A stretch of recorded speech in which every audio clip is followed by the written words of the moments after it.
Aku juga nggak sesempurna itu juga gitu sebagai ketua. Cuma aku udah merasakan khasiatnya itu sendiri sebagai ketua OMK gitu dan juga menjadi pelayanan di gereja. Anjay. Semua kesalahan mau dari siapapun itu asalkan kalian tim ya itu kesalahan semua orang gitu. Betul. Bukan kesalahan masing-masing pribadi. Gitu ya, dari situ gue belajar jadi sekretaris juga, gue belajar ngurus bendahara juga gitu, gue belajar ngurus liturgi juga gitu. Jadi sebenarnya banyak banget sih yang gue pelajarin dari OMK. Itu bahkan dicerita, dulu bahkan orang tua gue, Tuhan tolong sampai novena supaya anaknya gak jadi romo, sampai novena tuh berdua, lu bayangin hebat gak? Ujungnya apa? Gak bisa dilawan panggilan Tuhan.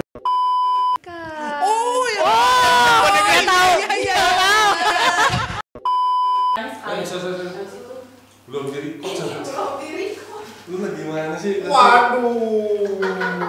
Because of you.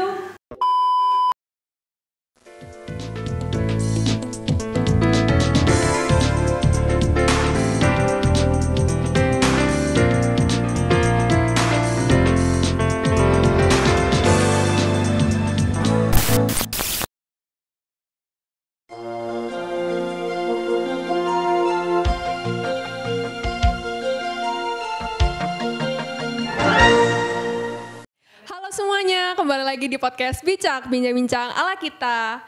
Nama saya Ines. Hari ini aku bakal ditemenin sama OMK nih. Tapi OMK-nya malah pada belum datang. Nyebelin banget gak sih? Nyebelin, sumpah parah banget. Pada belum datang, pada macet. Tapi gimana sih? Buset. Emang harus dorong-dorong gitu ya? Karena iya. Pelan-pelan, Cok. Ya udah dari tadi nih, udah mulai. Astagfirullah.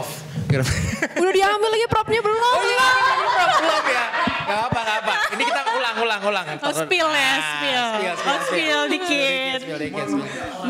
Iya, nggak sabar pakai rambut soalnya.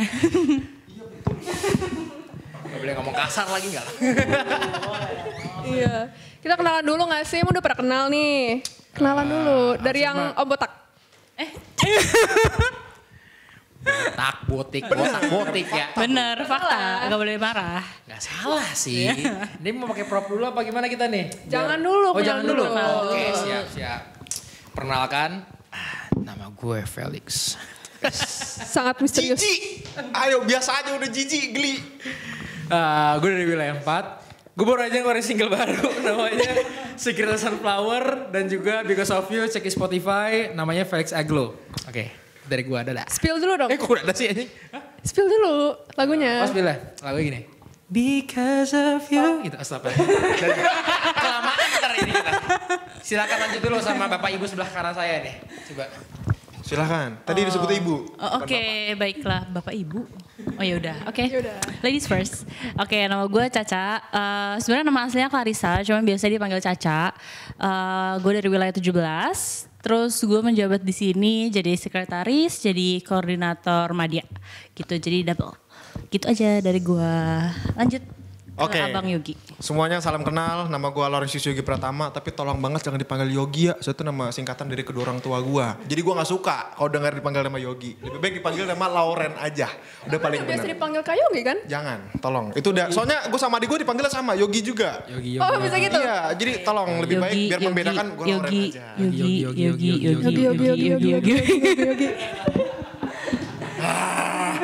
Pokoknya gitulah. Nama gue Lauren, gue dari wilayah 8, Santo Yakobus. Di sini sebagai pengurus OMK, gue menjabat sebagai wakil ketua OMK Paroki. Ketuanya siapa? Nggak tahu. Belum datang. No name. Belum datang, nggak tahu. Ketuanya kalau di spill kayaknya orang tua deh. Iya sih. Sekitar 45 tahun. Iya. Ketuanya bukan OMK juga, orang muda ketuaan. Orang muda ketuaan. Lebih tepatnya orang muda kadaluarsa ya. Waduh. Kadaluarsa ya. Oke. Kadaluarsa kayak terlalu ekstrim. Iya sih. Udah nggak layak pakai. Udah nggak. Sudah tidak layak konsumsi. Nggak layak dikonsumsi ya. Orang muda kureng. Ya itu ciri-ciri ngomongin diri sendiri ya. Kurang lebih kayak gitu. Ini kan udah masuk bulan Desember nih. Desember tuh biasanya identik dengan bulan Natal. Jadi kita pakai dulu props yang ada guys. Oke, yang tadi udah di-spill sama Felix sebenarnya ya. Oh iya udah di-spill sama dia nggak asik lu ah. Nih nggak Boleh kali. Nggak asik lu Ini aja deh, biar beda dikit dah. jangan dong. yang ada rambut. Nanti nggak ada rambut. Ada harapan rambutnya tumbuh gitu loh. Mau bahas apa kita Nes hari ini Nes? Coba. Kita bahas OMK. Gue nanya dulu deh, kalian di OMK tuh udah berapa lama? Oke, Dari yang senior? gua mulu. Secara umur juga lu paling senior kan? Iya, kan secara Silakan suhu. Saya umur 21 kok. Tambah 4. Tambah 5. Tambah 5, tambah 5, tambah 5. Waduh. Waduh, 40. Enggak lah. Oke, jadi apa pertanyaannya lupa aku. Gimana sih? Lupa, pikun. Berapa lama di UMK ya? Oke. Sebenarnya sudah terlalu lama enggak lah. Sebenarnya aku tuh pertama kali join OMK itu kayaknya tahun 2017 deh waktu itu. Waktu itu aku sempet ikut tablo. Tablo tuh lagi rame-ramenya waktu itu ya. Betul, lagi rame banget tuh 2017. Waktu itu aku sempet ikut sebagai casting sebagai ini, Yesus waktu itu. Yes. Saya prajuritnya ya. Nah ini prajurit aku nih waktu itu. Sekarang jadi wakil sama ketua kan kocak ya. Yang bisa saya jadi wakil saya kan kocak banget ya sekarang ya. Udah gitu dah pokoknya dah. Udah berarti dari tahun 2017-an lah. Berarti udah 7 tahun di UMK lah bisa dibilang lah ya. Cuma sempat off dulu waktu itu karena kuliah di Jakarta gitu. Gitu sih. Gitu deh. Gitu deh. Get off. Oke. Lanjut. Oke, kalau aku sih lama di OMK kurang lebih mirip-mirip lah. Lupa persisnya 2017-2018. Itu awalnya tuh ceritanya gini. Wilayah gue tuh tiba-tiba dapat nggak tiba-tiba sih, maksudnya baru tahu, gue baru tahu. Kaget gitu ya. Kaget gitu. Dapat panitia Paskah 2017. Nah, iya 2017 2018. Di situ gua tiba-tiba diajak lah, ikut dong OMK tuh bantuin tugas. Ah males, ikut nggak? Wah bokap udah gitu takut dong, ngeri gitu kan. Ya udah ikut lah. Datang, terjun, bebas, kok asik. Beneran asik gitu loh. Anak-anaknya jokesnya juga masuk, bercanda-bercandanya juga masuk. Akhirnya dari situ, keterusan sampai sekarang berapa tahun tuh ya? 7 tahunan lah ya sekitar itu sama kayak ya. gue kayak Sama. Sebenarnya juga dari dulu tuh pengen banget punya teman Katolik cuma belum sempet punya kan akhirnya pas masuk ke OMK tuh jadi punya banyak teman Katolik sih. Asik ya. Jadi bisa share-share sama Katolikan juga. Iya. pasangan Katolik? Belum ada ya. Tolong jangan dibahas ya. Oke, kalau dari gue sendiri, sebenarnya awalnya pernah ikut camping rohani, ya, terus abis itu pernah ikut kafe rohani, terus ya sebenarnya nggak aktif sih, cuman ya udah pas acara gede baru nongol, gitu. Tipenya yang acara gede nongol gitu ya. Kayaknya hampir semua orang pasti gitu gak sih? Semua anak muda pasti seperti itu. Iya, kalau ada baru nongol Iya, sebenarnya. acara asik gede, gas ayo ajak teman-teman iya, semua Betul, apalagi kalau gratis ya. Kenapa enggak ya? Atau kayak laron tuh ngumpul semua gitu banyak. Iya, betul. Dengan doa nggak ada yang datang, hebat lu ya. Aduh. Sama kita. Tolong. Tolong. Jangan gitu, Terlalu ditampar fakta, udah tolong. Oke, terus lanjut di 2018 waktu itu baru aktif lagi, baru mulai nongol. Dimintalah perwakilan dari setiap wilayah buat jadi masuk, sebenarnya itu buat jadi ketua OMK paroki gitu. Cuman akhirnya gue terpilih jadi pengurus parokinya gitu dari 2018. Suatu privilege nggak sih? Asik. Agak terpaksa sebenarnya. Ini gak mau? Agak dijebak sih, bukan nggak mau, cuman dijebak aja. Lebih kayak Gitu. ya udahlah mau gimana Lebih lagi. iya. Anda sekarang gitu juga kan? Ya udahlah mau gimana lagi. Berarti nggak ikhlas dong? Dikit. Aduh. Ikhlas dikit maksudnya gitu loh. Dikit Nggak aja ikhlasnya gitu. Cuman setelah itu ya fun. Cuman kehalang COVID. Jadi ya semuanya online. Dia pengurusnya juga lanjut gitu, nggak ganti-ganti. Jadi gara-gara COVID ya. Nah, habis COVID baru ganti ke yang sekarang. Sekarang diikutin lagi. Jadi ya udahlah ya. Itu salah satu apa nggak enak ya. Jadi pengurus gereja dipilih mulu ya. Betul. Berkelanjutan sebelum menikah gitu. Tapi ya itulah dunia pelayanan ya begitu memang. Iya, gitu. betul. Apa dapat nilai Harus siap. Kita harus siap. Betul. Banyak nilai plusnya kalau bisa dapat. Asik, Mario Teguh. Easy Apa way. aja tuh nilai plusnya? Aduh. Tanya lagi. Ini agak kesaksian dikit guys ya. Aduh. Krik-krik. Iya agak apa namanya sebenarnya kalau waktu jadi ketua sih itu agak kaget sih awalnya karena jujur gue sendiri juga nggak tahu bagaimana menjadi ketua yang baik jadi ketua MK gitu ya. Bahkan diri gue sendiri juga ya belum tentu bisa dinilai seperti itulah baik lah gitu lah. Cuma gue masih berusaha juga. Cuma ketika menjadi ketua MK banyak banget juga kesaksian yang gue bisa dapat ya. Ini nggak bercanda ya, ini beneran ya. Cuma waktu itu emang posisinya itu tuh lagi nganggur tuh. Terus nganggur, tiba-tiba pas jadi ketua MK kayaknya nggak nyampe sebulan atau 2 bulan tiba-tiba langsung dapat kerjaan gitu aja. Kayak berarti bener apa namanya cari dulu kerajaan Allah maka semuanya akan ditambahkan. Wes. Gila, hebat banget statement. Aplaus dulu dong. Aplaus dulu. Akhirnya ditepuk tanganin gue. Si paling bijak tuh. Felix 2K24. Aja. Kelas. Lanjut Nes. Iya. Ada perbedaannya gak sih sebelum masuk sama sesudah masuk MK? Oke, kalau dari gua sih rasanya berasa banget jujur aja. Bedanya. Rasa apa tuh? Rasa apa? Rasa yang pernah ada. Coklat. Enggak lah. Bercanda. Wow. Perbedaan itu beberapa kerasa gitu loh. Misalkan kayak gini. Ini gue juga bukan gimmick, bukannya gue bohong. Tapi ini berdasarkan dari orang yang lihat. Gue sih gak gitu ngerasa sebenarnya. Tapi orang yang lihat. Terutama orang tua gue. Jadi gue tuh SMP itu bener-bener kayak. Lu tahu kayak anak-anak yang kerjaannya itu gimana ya? Gak mau explore diri lah. Gak mau explore diri. Cuman nyaman di situ aja. Gue di kamar, diem, nyaman. Gak pernah ada mau ngapa-ngapain. Makan juga kadang disuapin sama nyokap. Masih gitu tuh SMP. Bener-bener. Terus begitu gue SMA masuk ke dunia OMK, bener-bener kan target kita kan banyak gitu ya kan. Targetnya banyak. Terus apalagi di pengurus gitu. Lu harus gini, lu ada program ini, kita punya keprihatinan apa yang harus jalan, diusahakan jalan. Wah itu bener-bener nge-explore kepala banget nih. Pokoknya gue harus tak bisa ngobrol satu sama lain sama tim-tim. Dan itu jadiin gue tuh punya apa ya, bisa dibilang ada jiwa teamworknya lagi bisa bangkit di sini. Kemudian juga Jiwa timur gimana maksudnya? Iya. sorry ngomongnya gimana ya? Timur sih. Teamwork dong. Teamwork. Teamwork. Kita dengernya timur. Agaknya kita goyang apa joget kita. Bukan gue doang kan? Iya. Teamwork. Oke kurang jelas teamwork. Nah itu gue teamworknya jadi agak berasa gitu ya. Dan lumayan tinggi sampai sekarang. Oh dari gue sih ngerasanya itu sih. Dan juga leadershipnya lah berasa sedikit. Berarti karakter development ya? Iya termasuk karakter development juga. Setuju sih, gue juga merasakan itu juga sih. Ketika jadi ketua tuh ketua apalagi kan yang dipandang banget kan, yang dipandang banget, yang didengar banget gitu loh. Maksudnya enggak, gue nggak Sepuh. sendiri. Oh iya, oke, lanjut. Itu resiko yang kita harus terima kan sebagai ketua kan. Iya benar. Jadi karena ada resiko-resiko tersebut, jadi kita harus kayak benar-benar ekstra hati-hati dalam menjaga kata-kata, walaupun enggak juga gitu. Cuma ya namanya juga manusia kan pasti kita berkembang kan. Dan emang di sini tuh waktu jadi ketua sih berkembang banget sebelum dan sesudahnya gitu.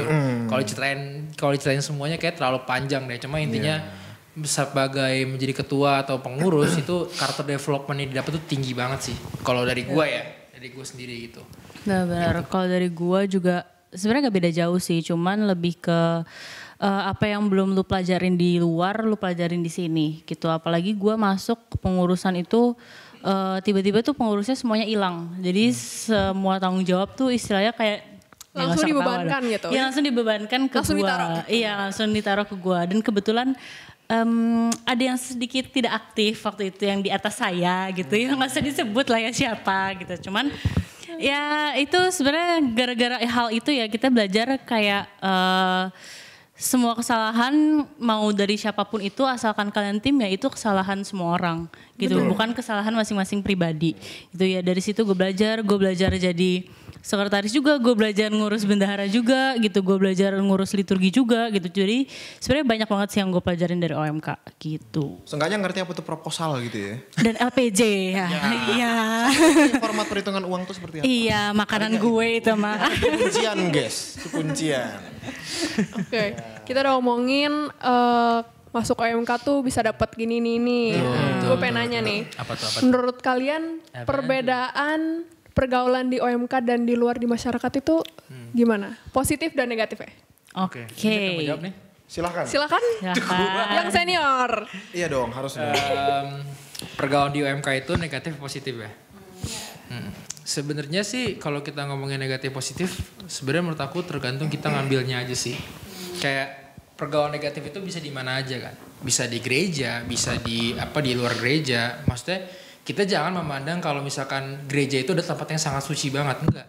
Justru gereja itu adalah rumah sakit sebenarnya. Ya, kita ini adalah pasien-pasiennya. Memang pasti bakal banyak orang-orang yang notabene yang kita anggap negatif ya. Tapi sebenarnya dari situ kita bisa ambil positif ya. Mungkin dari mereka kita belajar, oh misalkan dia misalkan dia korupsi gitu ya. Oh kita jangan korupsi, itu kan jadi kita ambil positifnya aja, kita berkaca aja menjadi kita sendiri. Sebenarnya kalau misalkan negatif positif, ya banyak lah di luar sana, bukan di gereja doang yang negatif positif, pasti tentunya gitu loh. Gimana kita menilainya aja sih, gitu sih kalau dari aku. Benar-benar. Sebenarnya secara lingkungan juga sih, kayak kalau misalnya lu menempatkan diri lu di lingkungan yang benar, itu ya sebenarnya yang lu dapatkan ya pasti positif semua gitu. Kayak kalau gue di luar gereja pun kalau misalnya memang lingkungan gue benar, ya udah yang gue dapetin positif gitu, less of negatifnya gitu loh. Kayak negatif ya paling apa sih yang sekarang anak muda paling banter minum, terus apalagi ya paling bener cuman ke situ-situ aja gitu. Kalau enggak, kalau gue karena gue masih kuliah, bolos kuliah gitu, itulah kenakalan-kenakalan yang sekarang gitu. Cuman ya kalau misalnya di gereja ya sebenarnya ya positifnya ada, negatifnya juga pasti ada gitu. Apalagi kan kita di gereja itu nggak cuman ngurusin diri sendiri ya. Kita ngurus jatuhnya karena kita pengurus, jadi kita ngurusin keseluruhan gitu. Jadi ya pasti negatifnya mulai dari harus menghadapi obrolan-obrolan orang yang nggak enak gitu. Kayak kita dapetin komentar terus, itu tuh menurut kita kayak sebenarnya ngebatin sendiri gitu. Kayak siapa sih orang yang mau dikomentarin terus gitu kan. Gitu. Kalau Yogi gimana ya? Dari gue sih gini, it's all about perspektif ya. Kayak tadi dibilang Caca orang minum segala macam, Felix bilang tadi rumah sakit. Ini semua kan terkait maaf iklan. Ini tuh bergantung pada perspektif gitu ya. Namanya orang peminum, namanya orang perokok berat, namanya orang apalah yang lain-lain itu kan kita tidak bisa mengendalikan semuanya gitu ya. Benar. Kita nggak bisa, kita bukan Tuhan guys. Kita nggak bisa. Jadi gini loh, gue setuju juga yang dibilang sama Felix sama Caca. Dimanapun kita bakal ketemu, apapun itu bakal ketemu. Pasti. Cuman contoh konkretnya begini ya, kalau misalnya kita bilang positif negatif di gereja ya. Terkadang kita kan nggak bisa memaksakan dunia pelayanan gitu ya. Namanya di gereja dunia pelayanan itu harus ikhlas dan gak ikhlas. Jadi kita tuh memang nggak boleh ada pamrihnya kalau kita melayani gereja. Contoh simple, ada orang yang ambisiusnya setengah mampus, bener-bener ambisius banget. Lu sebel nggak ngeliat orang ambisius kadang sampai nggak peduli sama pendapat orang lain. Sebab. Lebih ke egois sih sebenarnya itu sih. Egois. Tapi sisi positifnya begini, kalau misalnya kita ketemu sama orang kayak gitu, kita bergaul di lingkup gereja, kita masih dinaungi atas namanya gereja. Betul. Masih dinaungi dan kita masih sepenuhnya terkontrol. Orang tua juga masih bisa mengontrol. Iya, benar. Nak, kamu di mana? Di gereja, Mak. Oke. Paling nggak masih bisa. Kalau Iya, misalkan ada aturan dari keluarga, kamu harus pulang jam sekian. Siap. Kan masih lebih enak. Kamu di mana? Di gereja. Balik lagi ke gereja gitu kan. Betul. Dan sisi positif lainnya adalah gini. Kita tuh bisa sama-sama belajar gitu. Karena kan yang namanya perspektif tadi, itu ada keluarga yang berasal dari keluarga yang bermacam-macam lah. Ada bermacam-macam jenis keluarga. Kita bisa bergaul sama orang-orang dengan situ dan kita punya proses pembelajaran yang banyak gitu.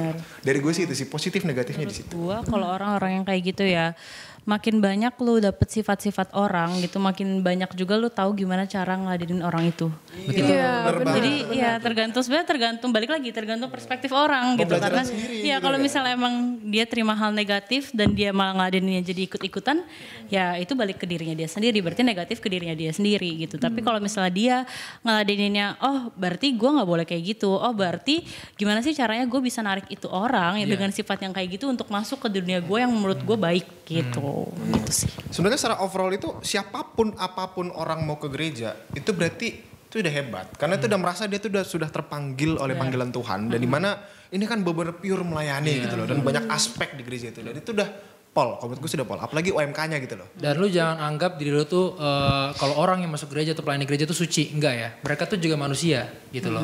Mereka juga manusia dan bukan berarti mereka pelayan di gereja mereka jadi suci kayak bener-bener anti banget dosa segala. Mereka masih manusia, mereka masih berdosa. Masih sama-sama belajar. Masih sama-sama belajar gitu loh. Jadi ya begitulah. Itu sih Nes dari kita. Tadi kan ngomongin tentang perspektif diri sendiri, terus dari lingkungan, itu juga dari didikan orang tua. Gue mau nanya nih, mungkin ini agak ya bisa dibilang agak personal dan agak sensitif. Oke, boleh. Kalau kalian sendiri, apakah dididik Untuk keluarga, pelayanan ya gitu. untuk pelayanan Iya, atau untuk hidup menggereja deh. Oke. Mau dari mana, Nes? Silahkan yang mau duluan. Kasian ya dari tadi Dari yang soalnya. muda dulu, dari muda Oh dulu. ya, dari muda. Kita paling tua, yang botak nih, botak. Oke. Sebenarnya ya kalau misalnya bisa cerita dikit ya. Keluarga gue bukan tipe yang melayani di paroki. Ya. Jadi memang bokap gue itu sebenarnya Kristen gitu ya, notabene-nya ya kalau misalnya Katolik ya nggak akan masuk ya gitu ya. Dan memang kalau nyokap gue emang Katolik gitu, dia pun sendiri itu aktif ya udah di lingkungannya aja gitu. Tapi dari diri gue sendiri sebenarnya ngerasa kayak kalau misalnya gue di lingkungan doang kok pertemanan gue segini-gini aja ya, kayak gue nggak menambah apapun, gue nggak menambah knowledge juga gitu. Kurang improve gitu ya? Iya, nggak ada improve-nya gitu karena balik lagi ke zona nyamannya doang gitu. Karena kebanyakan orang itu zona nyamannya itu kalau kita sebut di gereja ya, zona nyamannya itu di lingkungannya masing-masing. Gitu, banyak orang yang aktif di lingkungannya, di wilayahnya tapi nggak mau ke paroki karena itu adalah zona nyamannya mereka. Gitu. Tapi dari gue sendiri, orang tua gue sebenarnya nggak memaksakan gue untuk bergabung ke OMK gitu. Cuman emang guanya sendiri mau, ayo kita cari teman, ayo kita cari ilmu lah istilahnya. Karena menurut gue semakin banyak teman, menurut gue hidup lo akan semakin fun sih. Karena lo ketemu banyak orang, namanya juga manusia, kita butuh interaksi gitu ya. Jadi ya balik lagi itu balik dari diri gue sendiri, gak ada paksaan apapun. Dan selama ini gue menjalani di OMK itu lebih ke selalu disupport. Gitu ya, kadang kalau misalnya pulangnya kemalaman terus hampir tiap hari ya kan itu ya agak dicurigai ya, walaupun sebenarnya di gereja gitu, cuman akhir tahun gini ya. Iya gitu, cuman ya gimana cara kita buat ngasih pemahaman aja sih ke orang tua gitu. Betul. Oke, coba. Oke. Yogi. Kalau dari gue sih gini ya. Bokap nyokap gue tuh dari latar belakang keluarga yang berbeda gitu ya. Nyokap gue Batak, bokap gue Jawa. Buset. Itu halus sama ini ya. Dulu. Agak halus. Disclaimer dulu, bokap gue tuh Jawa Timur Malang, nggak halus juga, kasar juga bos. Jadi sama-sama galak gitu. Tapi itu cuma intermezzo aja. Jadi gini, kalau gue secara keluarga sih sama kayak dia ya, sama kayak Caca. Itu gue nggak pernah dipaksa, nggak pernah disuruh untuk bagaimana. Cuman bokap gue tuh PLB, nyokap gue tuh juga pemazmur, kemudian nyokap gue juga, adik gue juga Miss Dinar. Nggak mungkin dong gue sendiri juga nggak punya jiwa pelayanan gitu. Itu gue lebih mikir kayak kita tuh berempat itu punya panggilannya masing-masing. Gue juga berawal dari misinar dulu. Kenapa? Ya nggak tahu, gue pengen aja jadi misinar gitu loh. Kayak melayani di gereja itu buat gue asik. Gue nggak tahu kenapa. Itu kalau dari gue sih gitu. Jadi kalau gue tanya-tanya terus setelah gue dalamin gue bertanya, Pak, lu juga dulu gitu sih? Gue ngomong sama bokap tuh lu gue gitu loh, biar asik gitu kan, kayak temen gitu. Lu juga dulu di gereja aktif gak sih?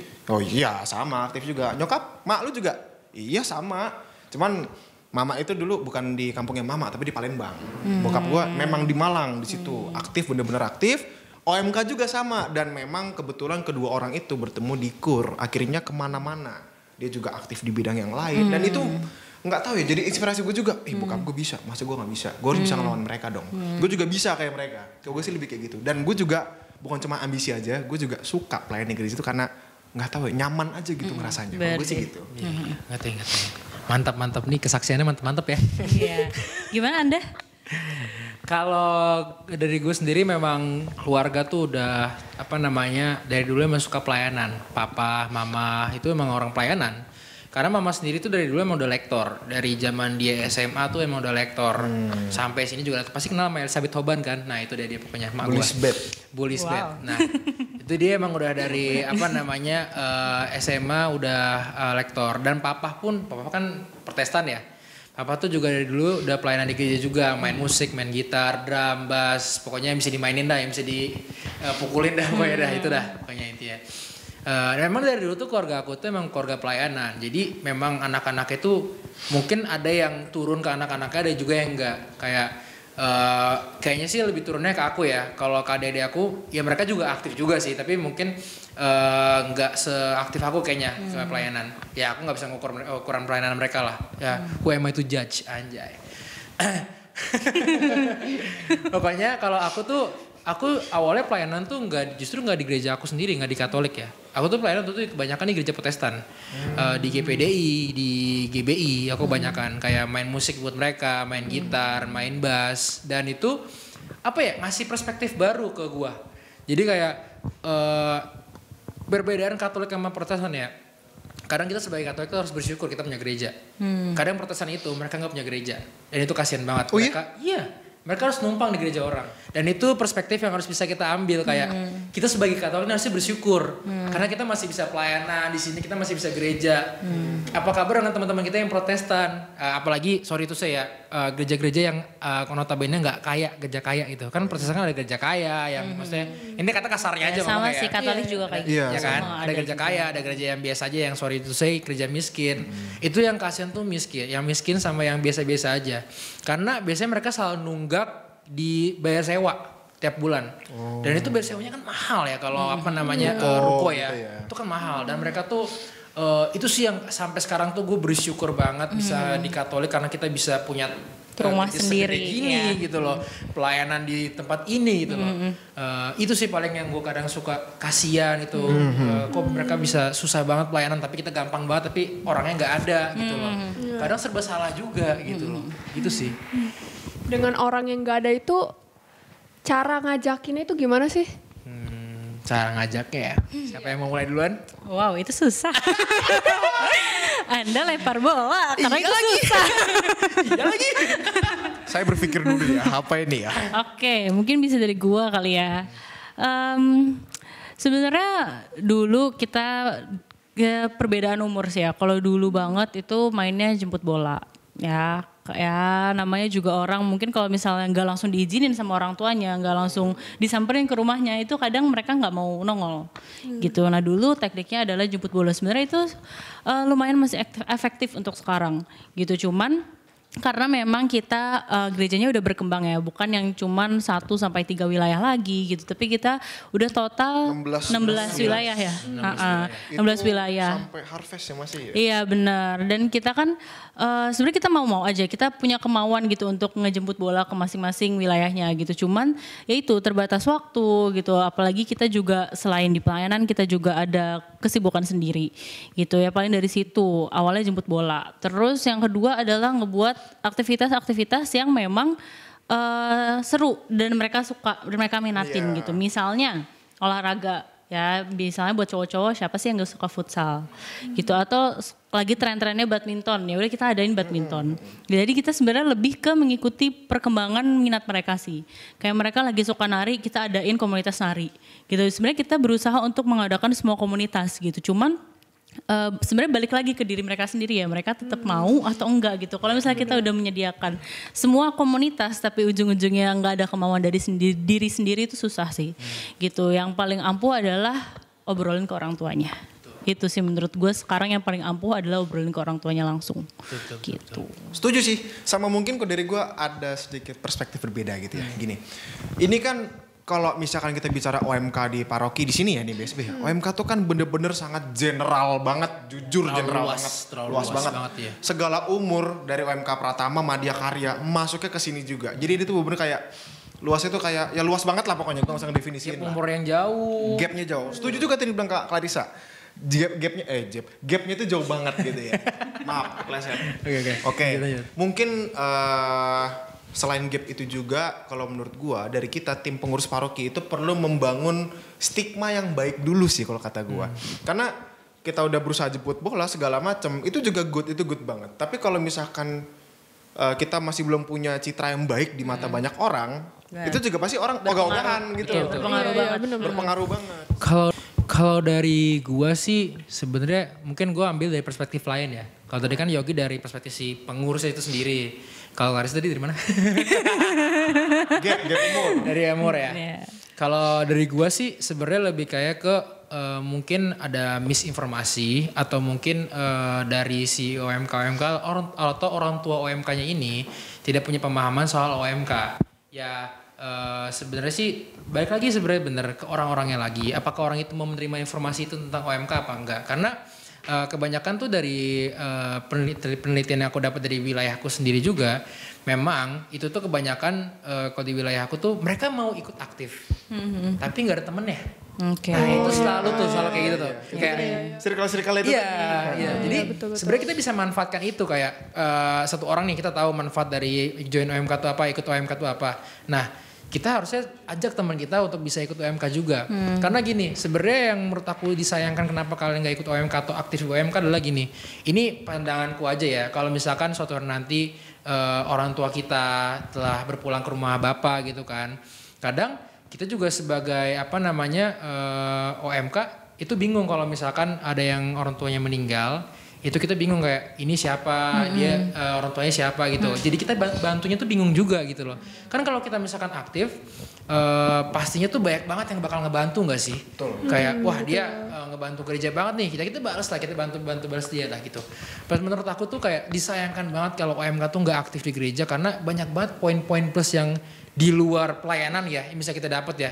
Kayak aku contohnya kerjaan, aku bisa dapat kerjaan karena cuma melayani jadi ketua aja gitu loh. Walaupun emang ya aku juga nggak sempurna itu juga gitu sebagai ketua. Cuma aku udah merasakan khasiatnya itu sendiri sebagai ketua OMK gitu dan juga menjadi pelayanan di gereja. Anjay, gila tuh gue udah. Close aja dulu. Biar kesana pengen dipuji. Enggak lah, bercanda. Lanjut. Itu deh pokoknya. Berarti networking ya? Networking. Betul. Karakter development, networking, banyak banget. Banyak kan sebenarnya kan? Iya. Banyak, aku percaya. Kembali lagi ke OMK tuh general banget, Bos. Kemana aja kita bisa masuk gitu loh. Betul, luas banget cuy. Kalau di OMK itu pelayanan yang paling diminati itu apa? Pelayanan paling diminati. Iya. Caca? Oke, setuju sih gue sebenarnya. Karena gue sendiri aktif di KUR ya, menurut gue KUR adalah tempat ternyaman sih untuk lu menyalurkan bakat kalau lu suka nyanyi gitu. Yang gak suka nyanyi juga di welcome banget kok di KUR gitu. Iya, karena kita gak milih-milih suara bagus, orang enggak. Karena kita emang dari awal sih, maksudnya nggak mengharuskan orang bisa nyanyi gitu. Karena emang kita berproses dari awal, bareng-bareng gitu. Yang menurut gue yang paling rame, yang paling diminati itu KUR gitu. Selain itu ya nomor 1 menurut gue masih KUR. Yang lain masih sosok gitu. Gue. Tadi apa pelayanan yang paling diminati sama OMK ya? Iya.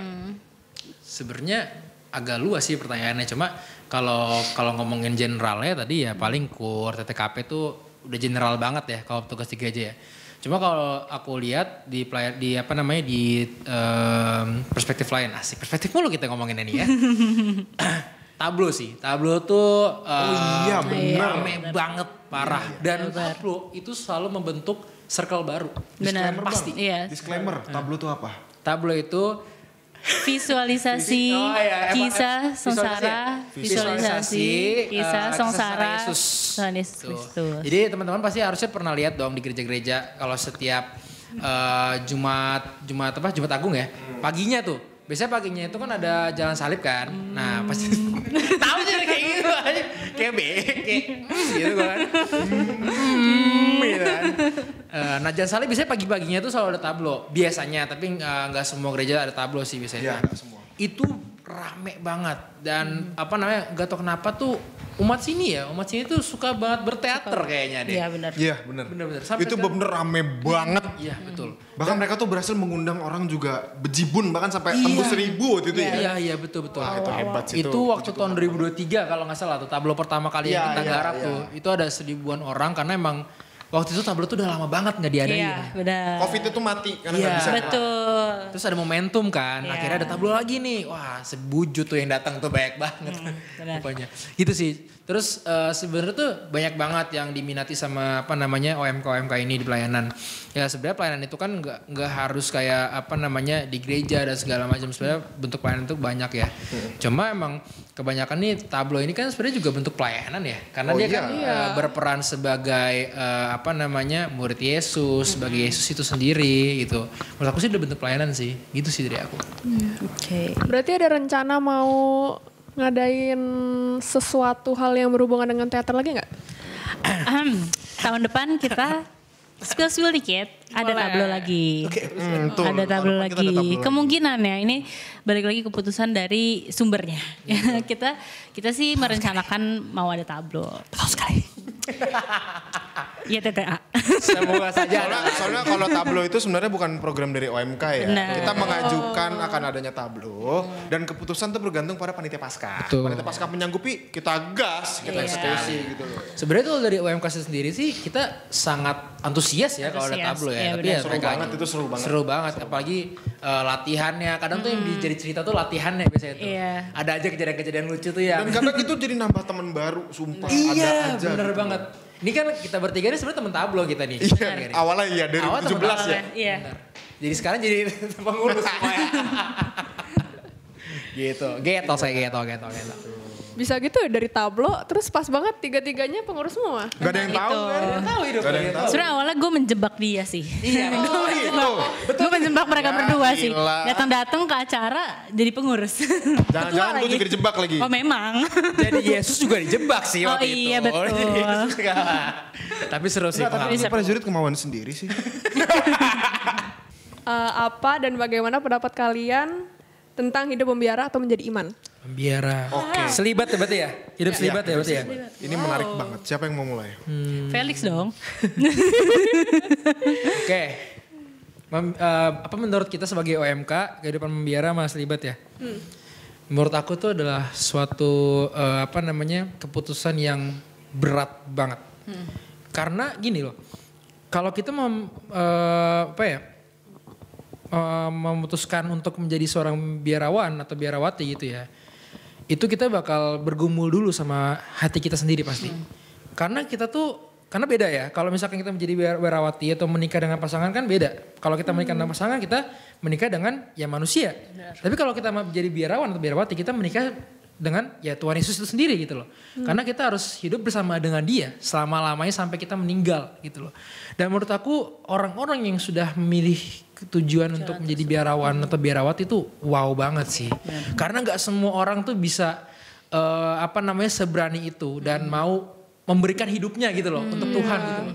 Itu kan udah kayak lu full pelayanan banget buat Tuhan kayak 24/7 gitu loh. Maksud gue itu keren banget sih kalau pandangan aku sebagai UMK ya. Karena gak semua UMK pasti berpendapat dan juga mau menjadi biarawati atau biarawan. Sedikit lah orang-orang yang zaman sekarang tuh mau kayak gitu. Benar. Gitu sih.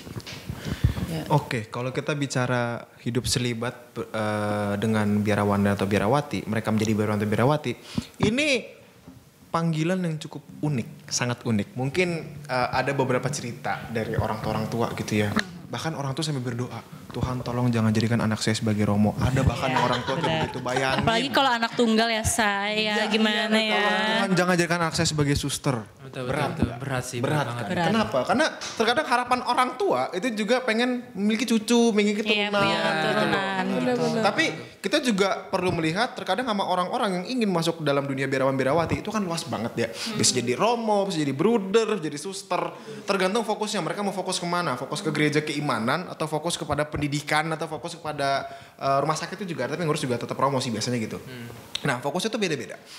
Gue juga berpandangan bahwa hebat, sumpah OMK generasi sekarang yang mau masuk sebagai romo, biarawan, biarawati top, sumpah itu hebat banget karena itu beberapa panggilan Tuhan. Bahkan ada juga pernah cerita temen gue yang frater sekarang, ada yang dari Mertoyudan, frater sekarang itu bahkan dia cerita dulu bahkan orang tua gue Tuhan tolong sampai novena supaya anaknya nggak jadi romo, sampai novena tuh berdua, lu bayangin hebat nggak? Ujungnya apa? Nggak bisa dilawan panggilan Tuhan. Iya, benar. Bisa. Jadi kalau gini tuh ini terkait dengan misteri Kristus sendiri lah. Iya, betul. Ada yang memang udah dipilih Tuhan, mana yang orang yang paling cocok. Jadi kalau memang kalian sudah merasa punya panggilan itu, jalankan. Itu udah panggilan, jangan pernah ditolak. Betul. Jadi Betul. Oke, melanjutkan Yogi tadi ya sebenarnya kayak kadang kalau bisa dibilang ya panggilan itu ada beberapa tipe. Ada panggilan yang menurut gua sekarang gua terpanggil untuk jadi biaran dan biarawati. Yes. Terus habis itu gua terjun. Habis itu ternyata gua nggak kuat. Terus gua mundur. Gitu. Kayak banyak sih Itu kasusnya. iya itu banyak banget gitu.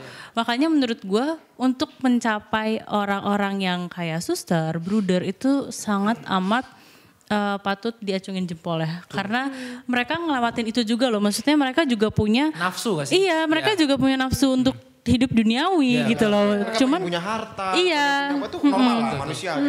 gitu. Cuman mereka sayangnya mereka memilih untuk oh ya udah gue stay di sini gitu. Kadang orang-orang itu malah banyak yang nggak tahan ya karena mereka nggak tahan untuk hidup seperti itu gitu, atau mereka nggak kuatnya dalam merasa imannya kayaknya belum cukup deh sampai situ gitu loh. Jadi menurut gue untuk orang-orang apalagi OMK ya, menurut gue OMK itu sedikit jarang ya orang-orang yang mau jadi biarawan mati. Apalagi zaman sekarang. Betul gitu, apalagi zaman sekarang gitu. Makanya kalau ada OMK yang kayak gitu, gue kayak wow, Salut lu banget. keren sih gitu. Ini kita berbicara dengan lingkup kita di kota ya. Iya, Di sini. Betul. Kalau yang di desa mungkin agak berbeda. Beda cerita, pasti. Kita agak Beda kurang cerita. tahu ya.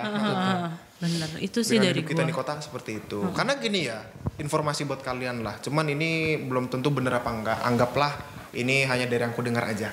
Karena gini, Romo itu terkadang ada beberapa kaul atau ikatan yang harus diikuti sama mereka. Iya benar. Ya kan? Kaul ketaatan, Kemiskinan. kaul kemiskinan. Iya. Ini nih yang sangat berat nih biasanya kaul kemiskinan. Karena kalau Anda sudah bersumpah dengan kaul itu, Anda harus hidup selamanya dengan Tuhan, menjalani kaul-kaul yang sudah disumpahkan itu. Betul, itu berat banget pasti untuk anak muda zaman sekarang yang udah kecanduan HP tuh pasti Iya. itu. Wah, susah banget itu. Benar. Gimana Karena- kalau mereka ditugaskan di tanah misi? Nah, yang benar-benar- itu karena kebanyakan Susah dan romo-romo miskin tuh gitu. suka ditugasin malah di luar yang jauh Yes. banget dari internet, dari dunia kota gitu, jauh banget gitu. Bahkan Makanya- cerita penyebaran agama Katolik di Indonesia di Jawa di Jawa itu juga beberapa pastor Belanda itu mereka tuh nggak mau sama sekali dia tuh nggak mau ke Indonesia Indonesia. gitu ya, ke Jawa karena itu bukan tanah tujuan dia. Tapi apa giliran mereka di sana ya memang seberat itu gitu loh Jawa pada Iya. itu. Tapi kembali lagi itu ke keimanannya masing-masing. Betul. Benar-benar. Gitu sih. Gitu Nes. Terus kalau misalnya kalian jadi orang tua, terus anak kalian mendapat panggilan itu seperti mana?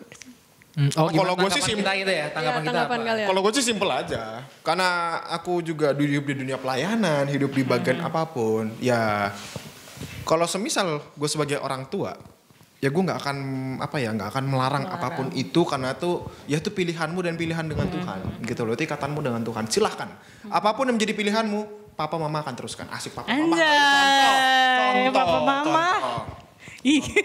Sebagai orang tua nanti akan begitu gitu loh. Kita kan gak ada yang tahu ya namanya panggilan.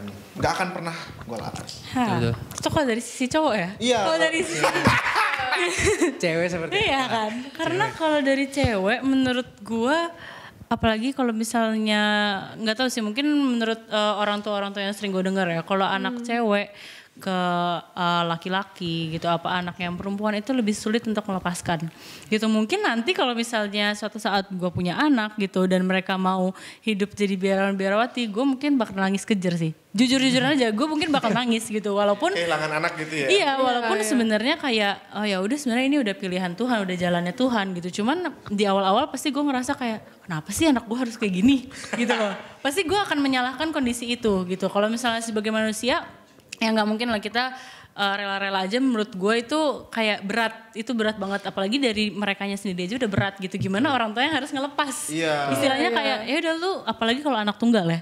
Karena gue jatuhnya gue sekarang itu anak tunggal gitu. Jadi kayak gue membayangkan orang tua gue kalau misalnya gue kayak gitu. Itu rasanya beratnya udah bener-bener berat banget gitu. Lo harus bener-bener doanya udah doa novena, udah doa rosario, semua doa lu doain gitu biar lu bukannya biar nggak jadi ya, tapi biar ikhlas. Iya. Gitu loh karena karena susah. Sebagai ibu gitu ya perempuan. kan. Iya apalagi dia yang mengandung kan jatuhnya itu susah banget sih. Kalau kita sama laki-laki, siap nak, sikat, apapun itu jadi romo, gas gitu. Kita mah gitu laki-laki cuek. Gue bangga sebagai bapak, contohnya gitu, ya nggak? Kalau dari gue sih sebenarnya gini, kita ambil dari perspektif dari kalau misalkan kita sebagai manusia biasa yang butuh duit gitu kan. Karena kita anggapnya gini kan, ketika itu udah tua, kita udah pensiun, kita kan nggak punya pemasukan segala macam kan. Ya paling yang bisa kita harapkan itu anak kita kan. Iya benar. Tapi menurut gua kalau misalkan kita berharap seperti itu, kita kayak ngelangkahin Tuhan sih. Gitu, Pak, ya. Iya. Karena kayak masa depan tuh udah diatur sama Tuhan, kayak rezeki segala macam tuh Tuhan udah atur. Kayak kalau misalkan kita berdoa untuk menghalangi plan Tuhan, kita sama aja kayak ngelangkahin Tuhan gitu. Karena itu udah plannya dia ya, udah biar aja lewat gitu loh. Sebenarnya ini sama aja kayak di cerita Alkitab kayak si Abraham tuh mau ngorbanin anaknya kan. Oh iya. Itu kan berat banget pasti sebagai bapak ngorbanin anaknya mau dibunuh. Jadi kurban. Betul. Yang pada akhirnya Allah bersabda waktu itu boleh apa jadi ya akhirnya digantikan dari domba kan itu kan. Tes kesetiaannya berarti. Betul. Nah itu sama aja sebenarnya konsepnya kayak begitu. Ketika kita mau memberikan seluruh kepunyaan kita kepada Tuhan, kadang kita suka ragu. Tapi kita harus belajar dari Abraham yang dia nggak ragu satu kali pun ketika Tuhan udah bilang A, B, gitu loh. Kita ngobrol udah serius banget ya. Serius banget. Ya ini udah. Bobo Alkitab. Iya. Alkitab gak tuh. Deg-degan dikit jawabnya. Salah ngomong nih gue. Ada yang takut ditanya, takut Betul. Iya. Karena udah serius, gue nanyanya nggak serius nih. Udah chill. gue suka nih, gue suka. Pada tahu Luce gak? Apa? Luce. Lucu tuh apa? Karakter Luce. Lucu yang mana tuh yang lucu? Karakter Luce. Gitu bukan? Itu mah kalau benar bebek itu bukan. Taunya Labubu. Bubu Lah apa? bubu. Waduh, orang-orang ini beneran nggak mengikuti. Udah pada tua ya. Iya, ya Allah. Sorry banget nih. Tua. Maaf saya katro, udah tua. Lucu apa tuh? Apa lucu apaan? Luce itu karakter dari Vatikan. Oh iya. Nggak tahu. Iya. Aku baru ingat. Iya, namanya Lucu. Iya. Gue tahu tapi nggak tahu namanya. Iya, tahu gak? Iya Luce. Ketawa. Kenapa sih lucu? Luce. Kayak temen aja. Iya, chill juga. Kenapa lucu? Enggak, mungkin teman-teman pada belum tahu. Kita mau kasih tahu dong ke teman-teman yang pada belum tahu. Kata lucu kan? Iya. Kocak. Pada tahu nggak? Kita mau tahu. Tahu, kita tahu. Kita mau tahu. Tadi dikasih tahu. Kalau nggak dikasih tahu juga lupa. Juga nggak tahu. Jadi beneran tahu apa enggak nih? Tahu. Ya udah kalau tahu coba jelasin. Yogi. Laurentius Yogi. Lucu. Tapi saya cuma tahu bentuknya doang sih. Sama lagi. Soalnya gue pernah nonton di live, kayak itu tuh bahasa Vatikan. Jadi gue kadang suka nggak iya ini apa ya. Translate-nya nggak ada. Itu. Jadi gue nggak usah mendefinisikan itu sebagai apa, sebagai karakter untuk apa ya, menggambarkan bahwa ini tuh kids zaman now gitu loh. Gimana caranya mereka masuk untuk ke dalam agama itu, apalagi sekarang kita tahu. Ini mohon maaf ini praduga gue aja ya. Salah apa enggaknya gue nggak tahu. Karena kalau kita lihat di Europe ataupun Amerika tuh krisis iman itu tinggi banget. Iya. Ya kan? Betul. Bahkan sampai ada gereja yang dijual. Sampai ada gereja tuh yang memang dibikin sebagai bentuk-bentuk diskotik. Betul. Gua bener-bener kecewa banget, Itu sedih. kacau banget. Gereja Padahal Katolik itu paling. iya, padahal penyebaran tuh Eropa loh dasarnya tuh. Iya. Yang Jadi kebalik sekarang ya, agak kebalik sekarang ya. Iya, agak kebalik. Bober kayak, Tuhan, masa gereja sampai jadi tempat diskotik sih? Masa Itu gereja jadi... emang soalnya karena ini gak sih? Karena mereka gak punya duit sama sekali kan. Jadi Iya, dari berita yang gue baca sih gitu. Iya. Karena juga mereka juga udah mulai krisis iman. Betul. Ya, mungkin kehadiran Luce itu di situ, ini kalau menurut gue ya, mungkin untuk membangkitkan kembali semangat anak muda gitu. Bener Supaya sih. bahwa- Betul ya? Betul. Karena gue kebetulan nyontek. Jadinya benar. Gue langsung searching ya Luce menarik minat generasi muda. Iya. Bener. Seingat gue tuh dari Lucu itu sendiri kayak gue pernah lihat dari Father Rob namanya, kalau di Instagram carinya Father Rob. Dia tuh pastor dari Amerika. Kalau nggak salah tiap pendeknya itu ada arti ya kalau nggak salah ya. Iya, ada artinya. Nah, cuma gue nggak tahu tuh artinya apa. Cuma kalau tuh pernah sempat dengar Gue gue gak baca sedalam itu sih. Gue tahu sempat lewatnya di Instagram gini. Oh gitu ya dah. OMK banget nih ya. Gue OMK banget kayak gini nih. Aduh kacau dah. Lucu tuh artinya cahaya. Oh. Iya. Ini lucu berarti ya? Wow. Coba Jokes bapak-bapak udah kayak gini nih. Ini lucu, ini lucu. Itu bukan lucu lagi. Lucu gitu. Enggak, itu cermin pak, semua tuh cermin, mantul, bermantul tuh nggak? Lihat tuh, mantul banget tuh, buset dah. Dan tututin dulu dah biar gak cing gitu. Ya oke, lanjut. Iya, betul yang kayak Bener ya? lagi bilang bener. Dia untuk mengajak anak-anak muda biar tertarik. Iya, ada arti-artinya. Tapi saya Tertarik untuk apa nih? Tertarik untuk? Ayo apa? tertarik. Jangan gitu dong, nyari banget semua. Mungkin Kak Clarissa bisa bantu. Yang nyontek mungkin bisa ngejelasin dikit. Oh iya, kelihatan nih lagi nyontek. Oke, kalau berdasarkan dari informasi, jadi tampilan Luce itu khas dengan kepalanya besar, tubuhnya mungil, ya kan? Dia itu ngehadirin kesan lucu dan bersahabat. Makanya dia kan menarik generasi muda, gitu ya. Nah ini fotonya nih, ini fotonya nih. Nah, itu fotonya. Ya, Gitu ya. Nih, nih. Nah, tuh. Nah, Terus dia itu mengenakan anorak kuning yang jas itu kuning. Terus habis itu sepatu bootnya juga tampak usang karena perjalanan panjang. Betul. Nah ini lihat, ini Iya. sering gue liatnya benar. warna kuning nih. Sama yang ini yang sering lihat gue lihat Kalau warna kuning dilihat gitu. kayak lu kalau misalnya abis jalan jauh gitu, lu pasti pakai starter pack lah istilahnya kayak gitu. Sepatunya kayak lu udah lihat itu ada lumpur-lumpurnya di bawah, nah kayak gitu. Betul. Oh, berevangelisasi ya. Ini dari Betul. berbagai karakter Benar. berbeda gitu ya. Membawa tongkat itu peziarah di tangan. Nyontek dulu, peziarah di tangan. Gitu. Ini bicara di tangan. Padahal udah jelas-jelas dipegang pakai tangan ya, say. Aduh. Gitu. Gitu. Oke, pokoknya guys lucu itu ya. Nih fotonya nih. Nih, ini Iya. perkembangan ini benar-benar Terus kalau bisa baru lihat buat. matanya tuh bersinar-sinar. Kenapa Tahu tuh? nggak kenapa? Artinya. Artinya. Apa tuh Kak? Melambangkan harapan yang tumbuh di hati setiap peziarah. Cakep betul. Ada. Terus mencerminkan keinginan untuk spiritualitas dan hubungan dengan yang ilahi. Ya gedip ya, gedip. Dari matanya aja udah banyak tuh artinya. Ya bersinar berbinar. Iya. Bukan baru mata doang. Mata doang nih. Gimana yang lain-lain ya. Kalungnya misalnya tongkat. Iya, ya itu searching sendiri ya Ya kawan-kawan. kurang lebih. Itu Linknya di bawah sini. Enggak. jualan Bambang. Intinya kayak ya itu untuk menarik minat kembali generasi muda untuk kembali ke gereja, ingin lagi dengan Tuhan gitu loh. Mengingat bahwa di zaman sekarang ini ya globalisasi itu agak jahat gitu Iya, loh. benar. Karena ya itu tadi sudah kita lihat di Eropa tuh beberapa kayak iman di anak muda tuh hilang. Mereka demennya party. Beberapa partinya tuh tiap hari ya kan. Beberapa tiap hari bahkan sampai iman gereja tuh lupa. Jadi gereja tuh nggak kerawat gitu loh. Jadi Vatikan itu kembali membuat Luce ini mungkin untuk menarik kembali minat-minatnya untuk kembali ke gereja. Betul. Betul. Nah, fun fact nih guys. Kemarin tuh aku sempat kunjungan ke PCGP Ansor. Kemarin aku sempat ngobrol-ngobrol sama mereka, tukar pikiran gitu kan. Ternyata yang dihadapin mereka para pemuda Islam dan pemuda Katolik itu sama ternyata. Jadi ketika aku sharing kalau misalkan OMK tuh kalau ada kegiatan-kegiatan doa, rohani, sepi. Giliran ada acara-acara yang gede, seru, main futsal, rame. Mereka sama. Mereka itu giliran ada pengajian, nggak ada yang datang. Dikit yang datang. Ketika ada bola, ada mini soccer yang datang bejibun. Sama ternyata yang kita hadapin itu sekarang sama. Memang karena efeknya mungkin Generasinya. dari generasinya juga. Ada westernisasi dan segala macam. Simplifikasi.